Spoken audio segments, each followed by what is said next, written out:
Well, hello lovely humans and welcome back to my channel. If you are watching this on Wedding Chicks or over on Facebook, thank you so much for stopping by. If you are new here, I know we are getting a lot of new subscribers every single day. It is the thick of engagement season, y'all, so if you're new here, welcome. My name is Jamie Wolfer and I'm a wedding planner based out of Southern California, and I do weekly videos on wedding planning tips and tricks for the modern day bride. Today we're doing something slightly different though. Today we're going to take a walk down memory lane and we're going to go over all the things that I wish I knew when I was planning a wedding, and just some do's and don'ts to help you hopefully get started on the right foot when it comes to wedding planning, so you avoid some of the mistakes that I know that I made while planning my wedding, and I know that a bunch of couples out there make as well. So without further ado, let's jump right on in. The first thing that I learned while planning my wedding is do have a DIY game plan. That means know the style and the theme and the textures and the colors that you are going for before you start buying anything, like anything at all. Because then you may end up like me with a bunch of lace table squares a couple years later and you still don't know what to do with them, but you have lace table squares because you thought that was a part of your vision early on, only to realize that lace table squares are not a thing unless you're above the age of 80. So have a DIY game plan before you buy anything, because you might get stuck with a bunch of stuff that you didn't need and you never used, like me. Also, if anyone's on the market for some lace table squares, holler at your girl. The second thing that I learned is don't assume that everyone knows what you want. You guys know the old adage of don't assume, because what happens when you assume? Leave that blank, because I'm pretty sure y'all can put that together. Well, I'm not saying you need to go into absolute super duper minute detail with every single professional vendor that you're dealing with.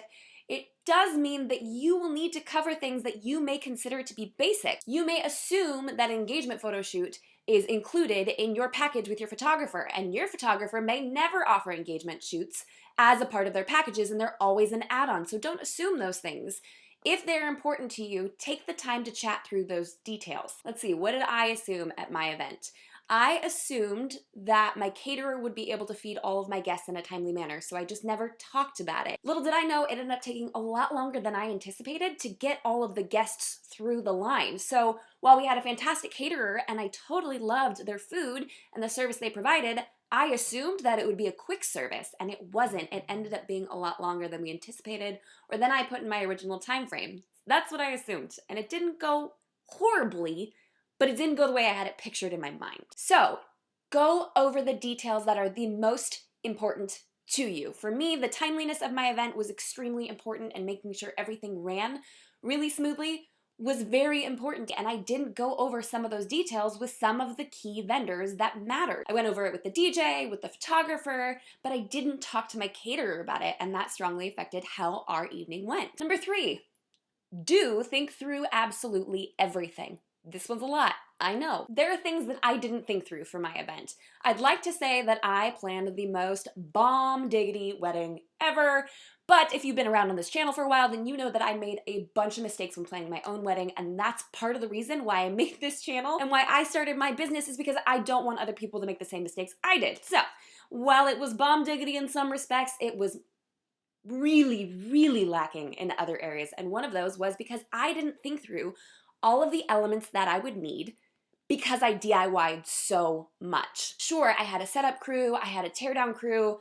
It ended up taking way longer than any of us anticipated. That's another thing. I did a whole video on it. I'm gonna go ahead and link it up here if you guys are interested. It's just one of the most overlooked parts of the wedding day. And so I thought I handled that, but I didn't. Clearly, I needed a little bit more help there.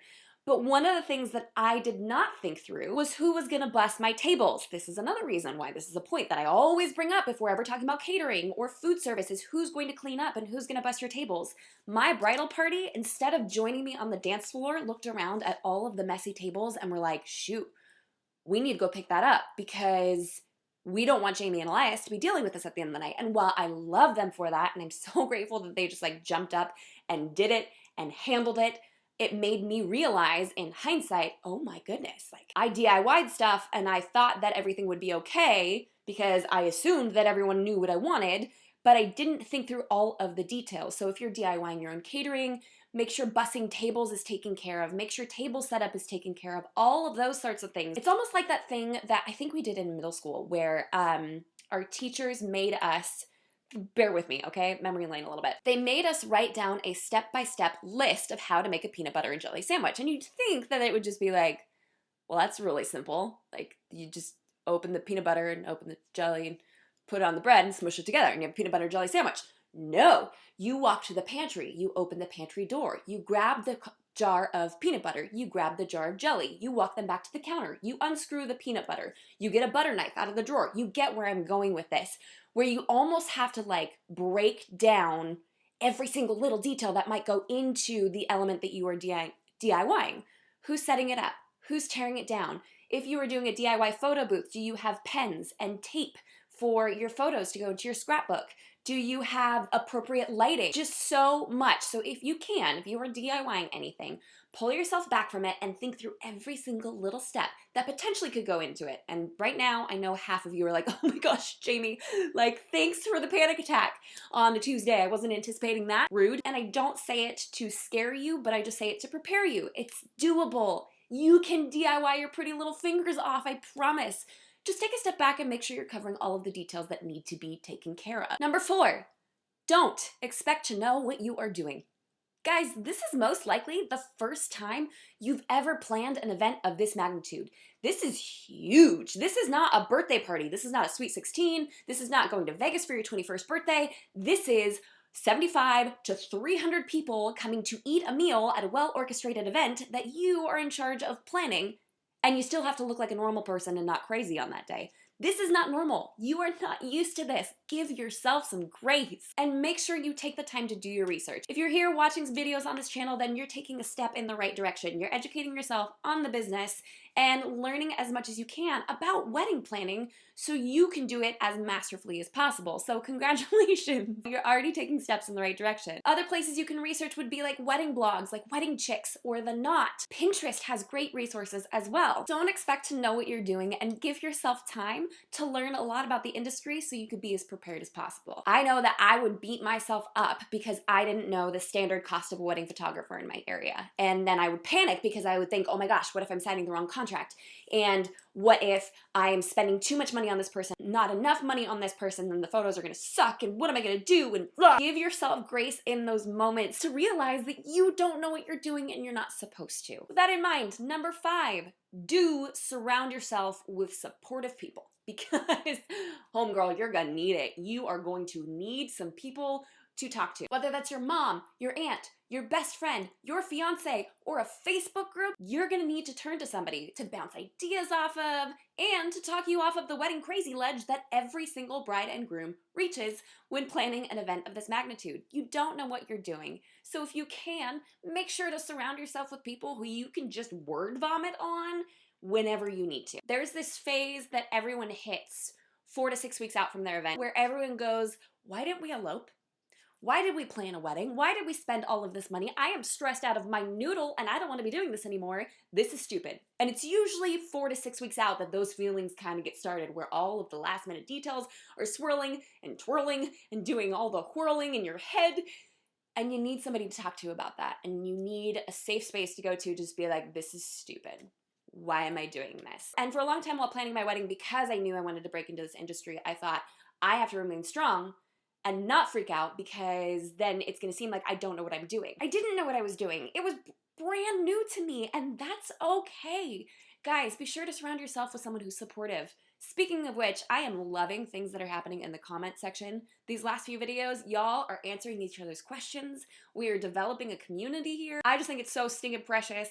And I love you guys for helping each other out. So just random aside, if you see someone with a question that you have an answer to, jump on down there and help them out, because we're all basically struggling through this together. Number 6, don't assume that your fiance will magically be invested in wedding planning. I wish someone had told me this early on in my wedding planning process, because it probably would have saved us quite a few fights, like an embarrassing amount of fights. I would get so hacked that my, at the time, fiance, now husband, didn't care about the color of the bridesmaid dresses, or didn't care about the vessels that I put the flowers in. I wanted him to be my sounding board and he wasn't, and I was like, how could you not be invested? This is our wedding day. Duh. I wish someone had told me, you know what? This is not for everyone.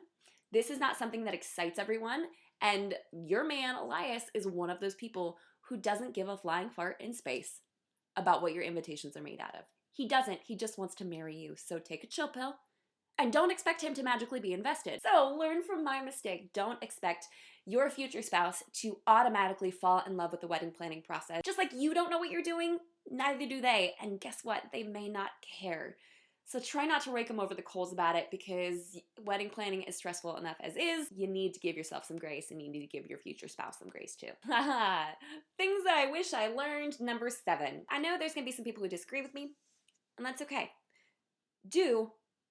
Hire a coordinator. If you are new to this channel, then you may not know that I didn't have a coordinator on my wedding day. I was like, I could do this, I can handle it, it's fine. I'm not spending all of that money on one person to run things for my wedding day. But if you've been here for a while, then you know that that is like one of the main reasons I started my business, because I know how hard my wedding day was because I didn't have a coordinator. There was no one to run the timeline. And while that may not be a big deal to some of you, to me, it was. And so when we were standing for 20, 25 minutes waiting for our grand entrance to be announced, that was not fun for me. My husband's hangry, and we've got guests literally standing in line for a little DIY photo booth thing that I put together, and they're looking at us like, what are you doing? Why are you standing here? And I'm like, I don't know. We're waiting on the DJ to announce us. Can someone go talk to him?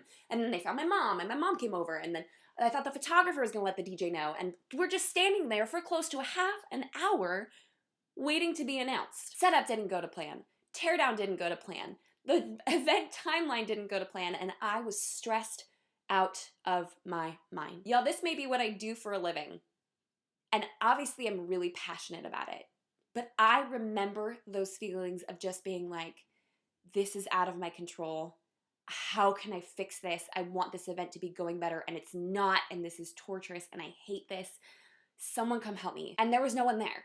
So my best advice to you is please hire a coordinator. Please.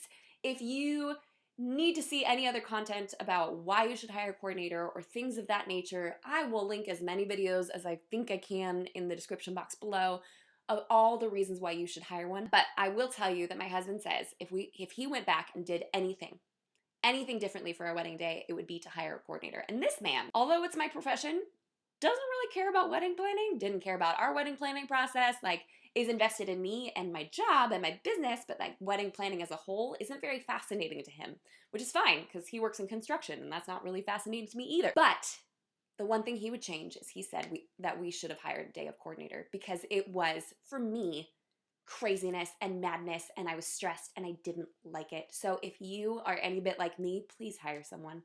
Please, because you don't know what could go wrong until it goes wrong. And if you don't have someone to handle it, you have to handle it yourself. And that sucks. And then my last little bit of advice is you do you. Do not do tradition because it's tradition. Do not pick a theme because it's popular. Do not do a garter toss if it makes you uncomfortable. Do not do a bouquet toss if you don't want to do one. Forget cake cutting. Forget even serving cake. If that's not your style and it doesn't work for you, then don't do it. My friends, wedding planning is supposed to be a really, really fun process. So if something doesn't fit into your idea of a perfect wedding, cut it out. Just get rid of it. If you disagree with something that I say when it comes to planning your wedding, ignore everything that came out of my mouth, because at the end of the day, this is your wedding day. It's not mine. It's not your mom's.